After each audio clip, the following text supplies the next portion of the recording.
He had said it for years in quiet conversations that nobody took seriously. "I always knew one day it would come out," he once told a friend named Ed, who just shook his head and replied, "Man, that'll never happen." But the man insisted, repeating the same phrase over and over. One day it's going to happen. He believed that sooner or later the world would be forced to confront the price of fame, the way life can deliver a blow so heavy it changes everything. In May 2025, according to court reports, that moment seemed to arrive.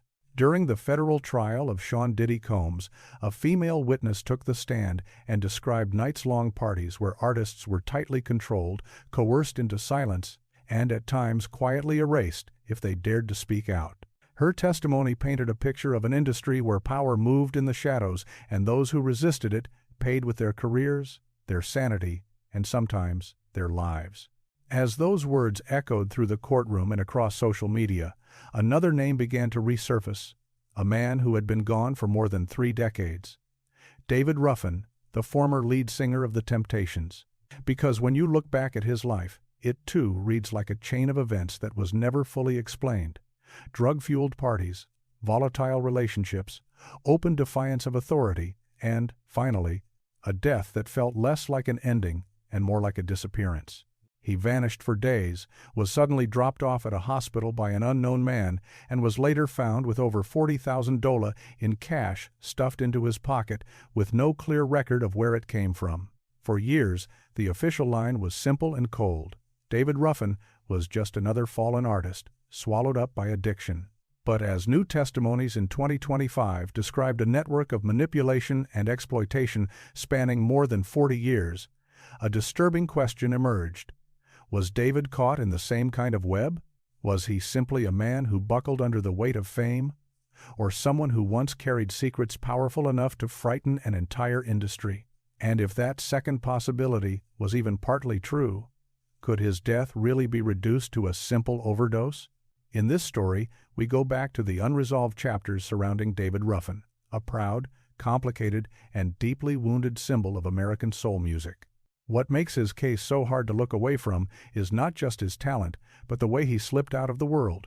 First invisible, then gone, under circumstances so tangled that they still feel unfinished today. On the morning of June 1, 1991, a middle-aged black man was wheeled into the emergency room at the Hospital of the University of Pennsylvania in Philadelphia. He had no identification. No family member walked beside the stretcher. No friend shouted his name. To the medical staff, he was just another anonymous patient in critical condition. Doctors fought to revive him. Chest compressions, medications, machines. But nothing worked. After a short, desperate struggle, the man was pronounced dead. The preliminary cause, an acute drug overdose. It would take several more hours before anyone knew who he really was. Nurses compared his physical features with old photos, and local police followed up on tips. Only then did the truth land with quiet force. The man who had just died, alone and nameless, was David Ruffin, the legendary former lead vocalist of The Temptations. A man whose voice had once defined an era had left this world like a stranger. What drew immediate attention wasn't just his identity. It was what he had on him. When staff checked his clothing, they discovered a thick bundle of cash buried in the pocket of his coat, more than $40,000 in bills, bound tightly with 2 rubber bands. There was no note, no envelope, no explanation. There was also no wallet, no ID card, no phone book, no notebook, nothing that linked him to an address, a manager, or even a hotel room. All he carried beyond the money was a set of car keys and a nearly empty pack of cigarettes. The man who had dropped him at the hospital never stepped forward. Surveillance footage showed him in a baseball cap and dark sunglasses, standing at the emergency counter for exactly 43 seconds. He did not give a name. He did not sign any forms. After a brief exchange with the staff, he turned around and walked out of frame and, as far as the public record shows, out of history. Ruffin's family did not learn of his death immediately. According to their accounts, they were notified almost 18 hours later. His eldest son remembered that just days before, David had called home, His voice sounded weak, but there was a spark in it that hadn't been there in years. He told them he was in Philadelphia to meet with a publisher. The long-talked-about memoir was finally coming together, he said.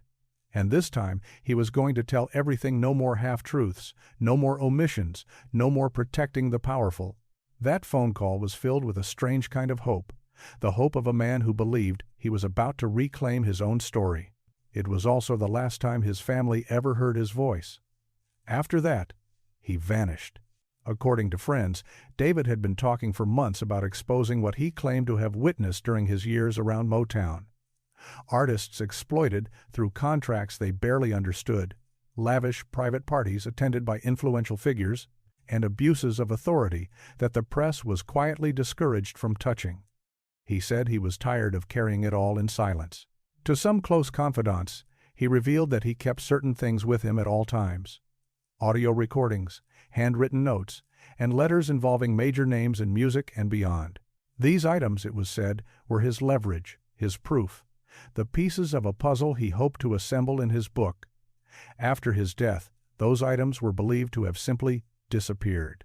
When his family arrived at the hospital, they were stunned to find no personal belongings waiting for them beyond the clothes on his body and the money that had been logged by authorities. No tapes, no notebook, no briefcase, nothing that looked like the life's work of a man writing a tell-all memoir. His medical file reduced everything to a single line: death by drug overdose, no foul play suspected. Officially, the case was closed before it ever truly opened. Yet unresolved details pushed many observers to question that neat conclusion. Why would a man in the middle of writing a book, a man described by those around him as clear-headed and focused, suddenly decide to take drugs in a quantity high enough to kill him? His former girlfriend, who had lived with him through much of the 1,980 seconds, insisted he had been clean for years. Some fellow performers said he had appeared fully sober at rehearsals shortly before his death. In fact, just 1 week earlier, he had performed at a small club in Detroit, singing 3 full songs and receiving loud, genuine applause from the crowd. There was no public sign that he was at the brink of collapse. The unexplained cash only deepened the mystery. This was a man who had once lost nearly everything to addiction, a man who had reportedly needed to borrow money to keep his phone connected. Now, without warning, he was carrying more than $40,000 in cash and had told no one where it came from. Some people claimed it was an advance on future royalties. Others said it might have been a partial payment for the memoir. But no paperwork turned up to confirm either theory. No publishing contract surfaced. No bank deposit slip. Nothing that could prove where that money had originated or why he had chosen to carry it in such a risky way. A journalist who had covered Motown since the 1,970 seconds once wrote that David Ruffin's death felt less like the final note of a song and more like someone reaching up mid-performance and yanking the needle off a record. It wasn't an ending. It was a lingering question mark. In the months and years that followed, theories multiplied. Some people whispered that he had been secretly drugged to keep him quiet. Others believed he had been threatened, warned of what might happen if he went through with the memoir, and that the pressure had driven him to a desperate act. Still others argued that he had never truly escaped the grip of his old addiction, and that his death, painful as it was, had been unavoidable from the start. But whichever version you choose to believe, one detail remains impossible to ignore. David Ruffin did not die like an ordinary man. He left this world without an ID, without a witness willing to claim him, and without the materials he once said would finally allow him to tell his truth. An American soul legend, a voice that had once made millions of hearts ache, with a single note slipped out of existence as if he had never been there at all. From that day forward, no one publicly mentioned the draft of the memoir again. No one reported finding the thick notebook he had guarded so closely. No one identified the man in the baseball cap who rolled him through the hospital doors and disappeared. All that was left was an echo, and a silence cold enough to raise goosebumps. His death might have been wrapped in mystery, but the wound that shaped him started much earlier when David was still a child, forced to sing every single day just to avoid a beating. His death might have been wrapped in unanswered questions, but the real damage started long before that when David was still a boy, singing not for joy, but to avoid the next blow. David Ruffin was born in 1,941 inches, a tiny rural settlement in Mississippi called Why Not, a place where black families lived under the constant weight of poverty, open racism, and the threat of violence. His mother died when he was just 2 years old.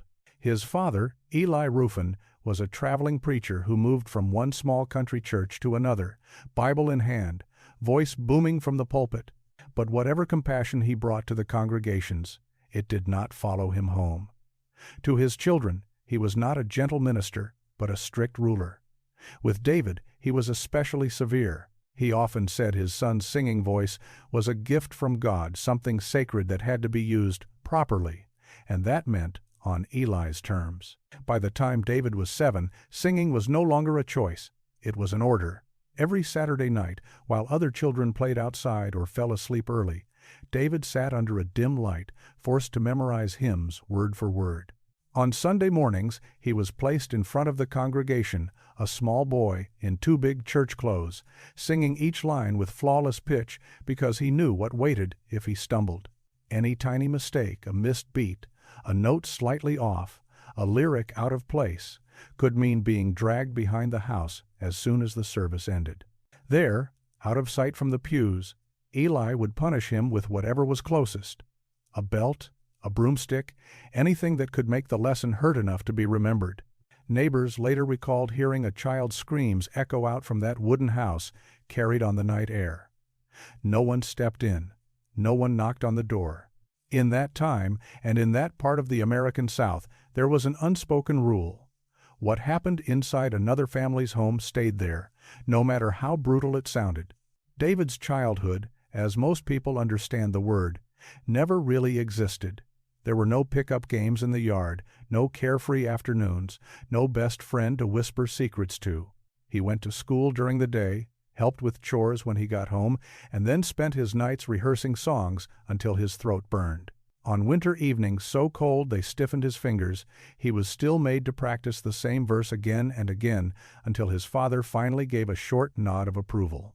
Once, when David had a high fever, he was still forced to stand in front of the congregation and sing for nearly an hour.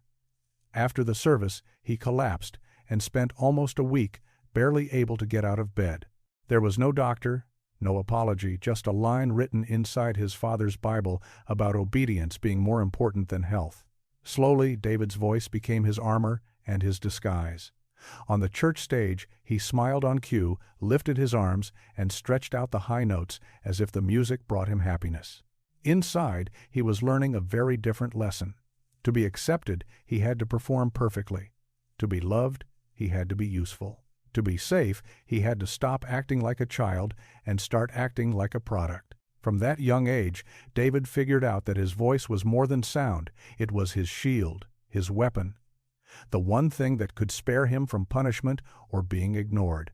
Years later, in a brief interview from 1988, he summed it up in one chilling sentence: "I didn't sing because I wanted to.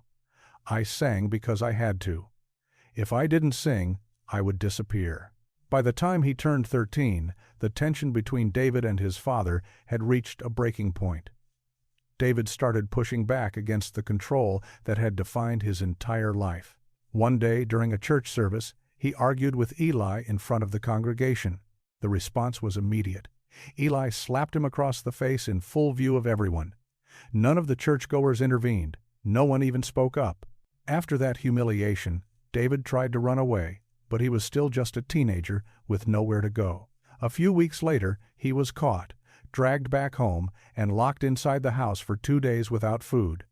It was a warning. There was no escape. At least, not yet. But David was not the same boy anymore. At 15, he made his final attempt. One night, while the house was quiet, he slipped out carrying a small cloth bag with a few changes of clothes and a worn Bible. He walked to the road and stuck out his thumb, hitchhiking his way from Mississippi to Memphis and continuing north until he reached Detroit, a city of factories, exhaust, and, someday, music. At that moment, though, Detroit was just a place where no one knew his name. He arrived with nothing.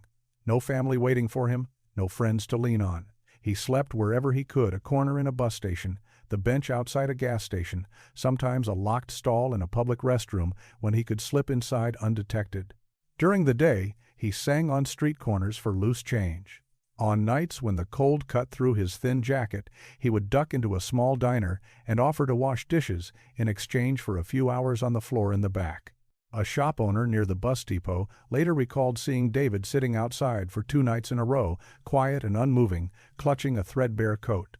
When the man suggested he go to a shelter, David reportedly shook his head and said he didn't trust anyone wearing a badge. Those wandering months didn't break him, they hardened him. He became wary, closed off, and sharply observant. He watched faces, listened to tones of voice, and learned to feel danger before it arrived. And in the middle of that survival mode, he began to sing more than ever. Only this time, the sound had changed. No more polished hymns, no more songs chosen by his father. Now David sang blues and soul, whatever he could absorb from jukeboxes and radios bleeding through open windows. His voice lost its smoothness.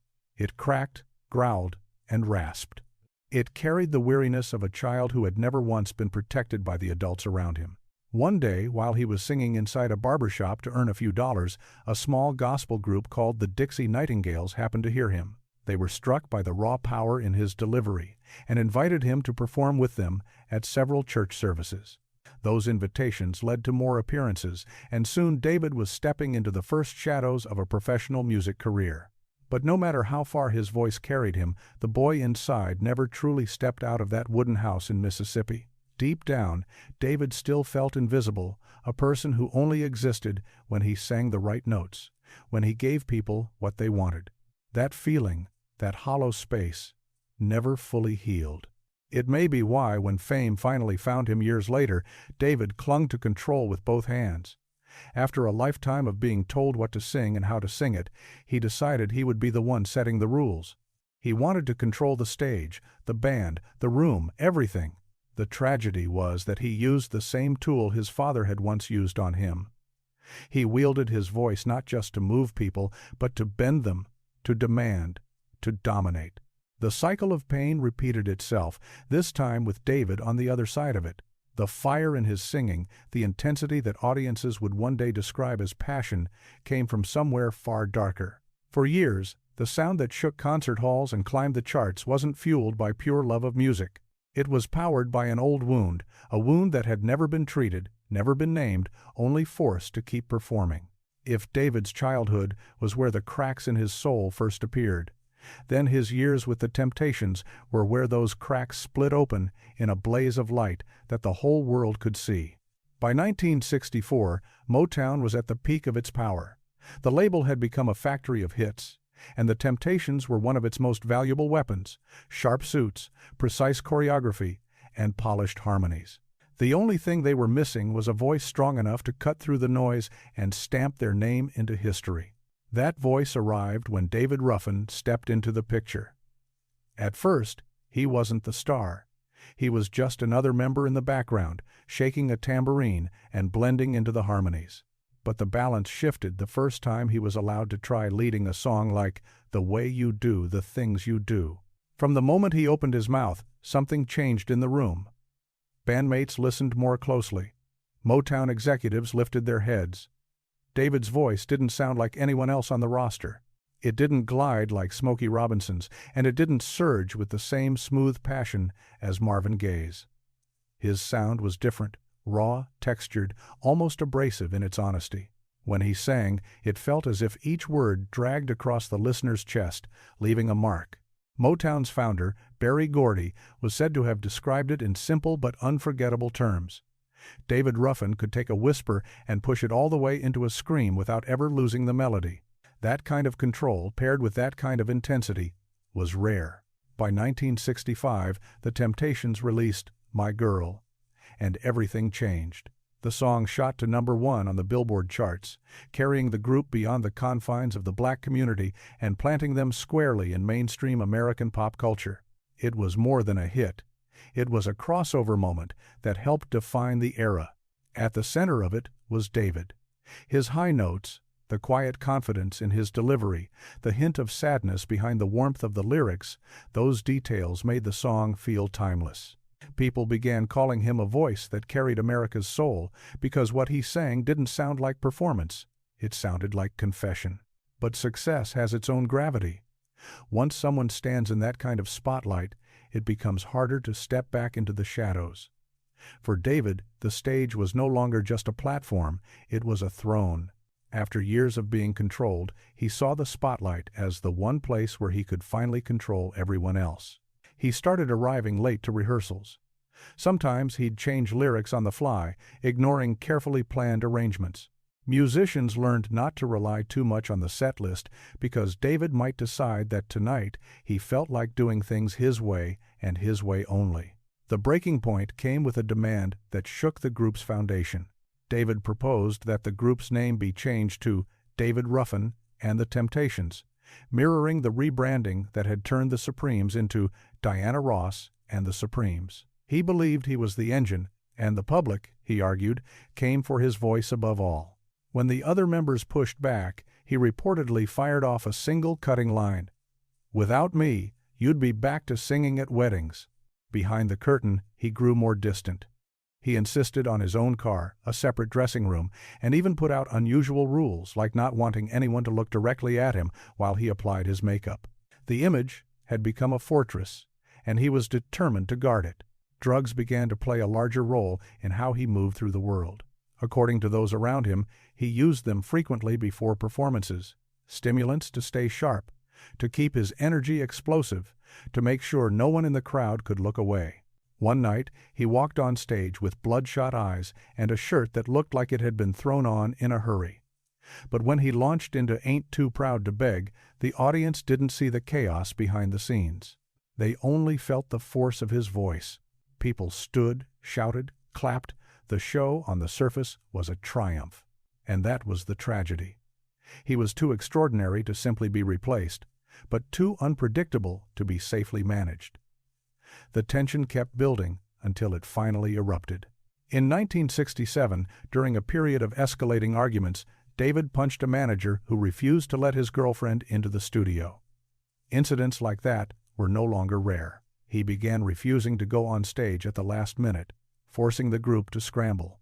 At a concert in Cleveland, after being told he would not be performing, David found another way in. He slipped backstage, waited for his moment, then rushed out, grabbed the microphone from the lead singer, and shouted to the crowd, "I'm the real Temptation." What followed was less a performance than a confrontation. He sang alone, no harmonies, no choreography in sync behind him, just his voice and the anger pushing through it. The audience was stunned. The rest of the group walked off. The show's contract was canceled. That night marked a line that could not be crossed again. By June 1968, the decision was official.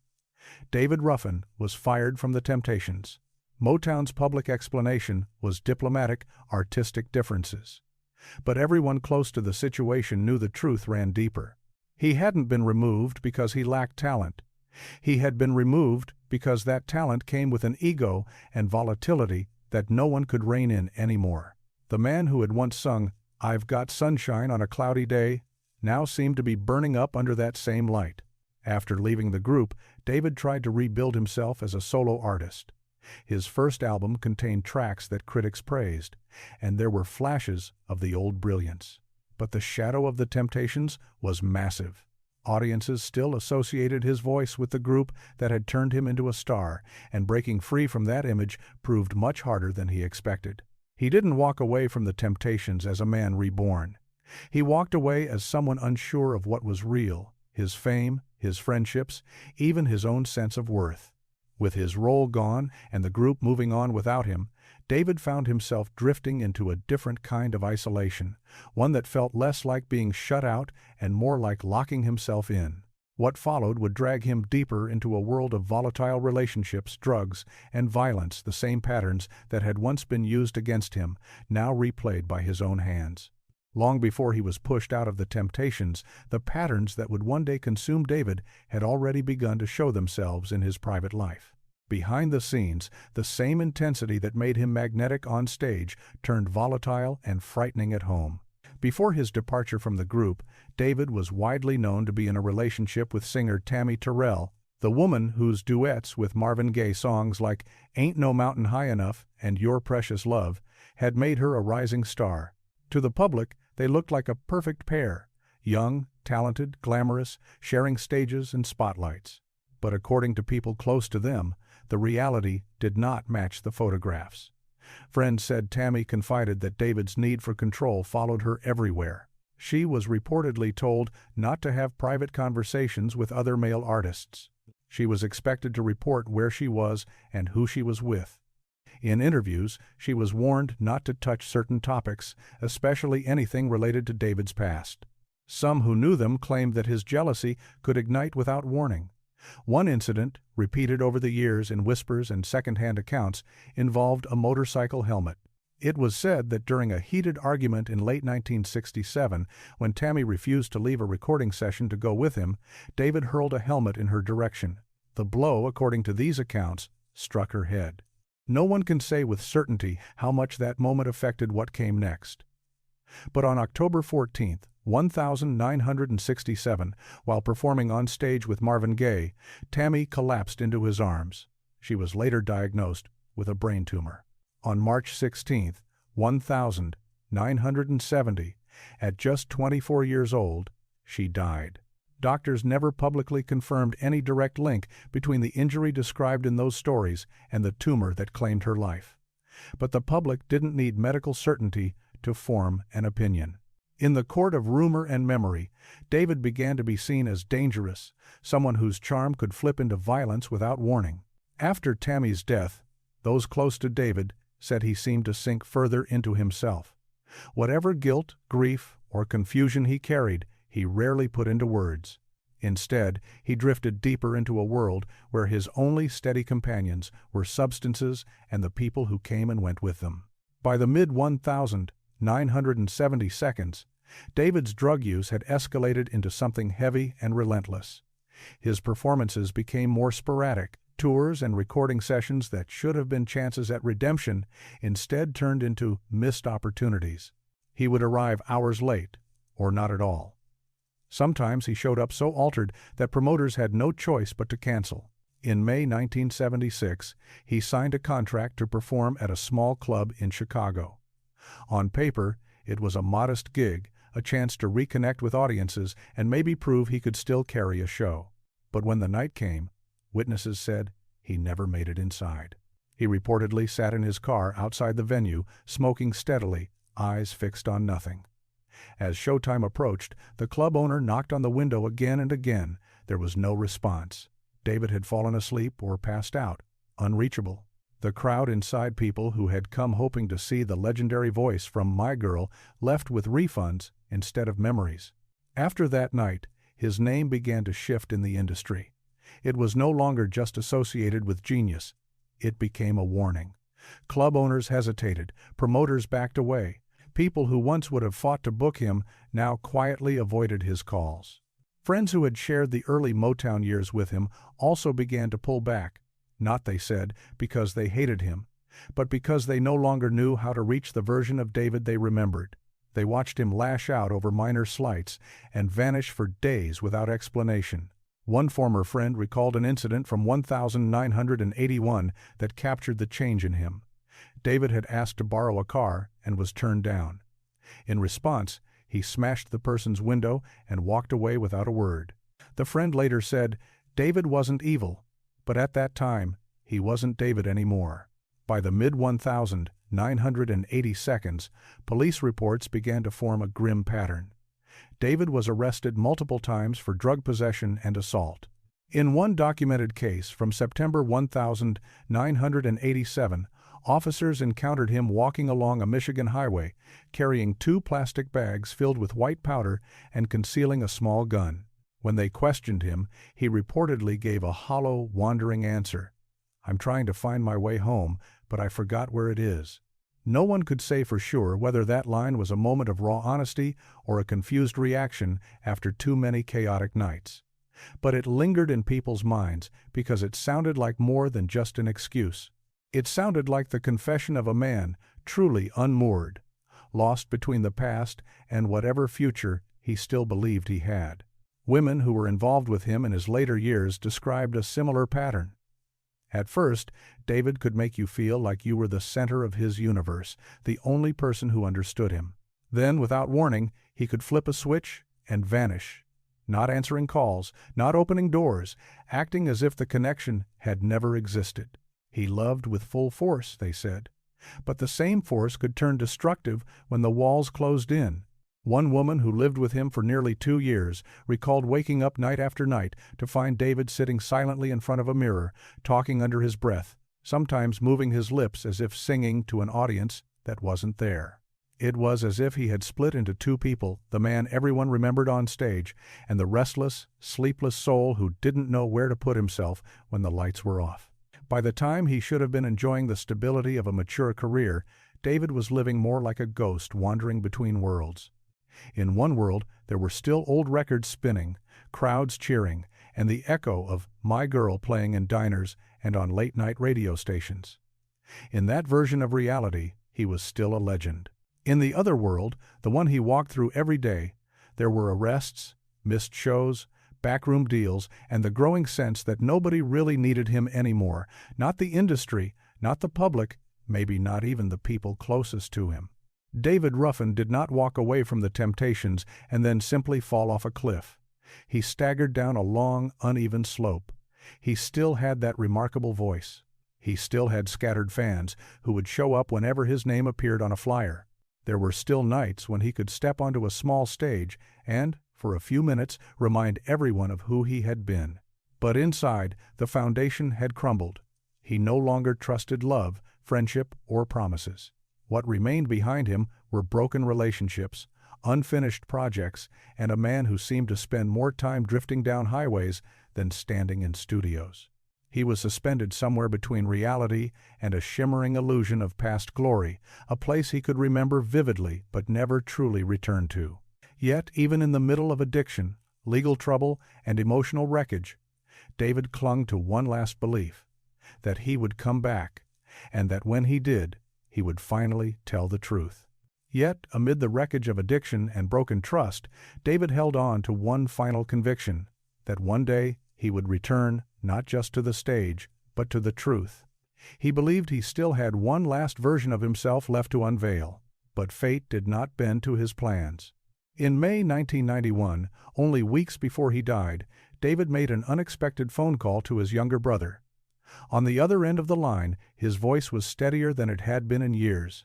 There was no slur, no drifting thoughts, just a hard edge of determination. "This time I'm coming back, and it's going to be different," he said. "I'm writing it all down." Those were some of the last words his family ever heard from him. After that, the phone went quiet. During that same period, several sources claimed that David was pouring everything he had into a memoir. It would not just revisit the golden years with the Temptations. It was reportedly meant to peel back the curtain on the darker corners of the music business, how artists were controlled, the private parties where power moved in whispers, and the names of those who, he believed, had helped bury scandals before they ever reached the headlines. He told one old friend that the book would keep some people up at night. About a week before his death, David was said to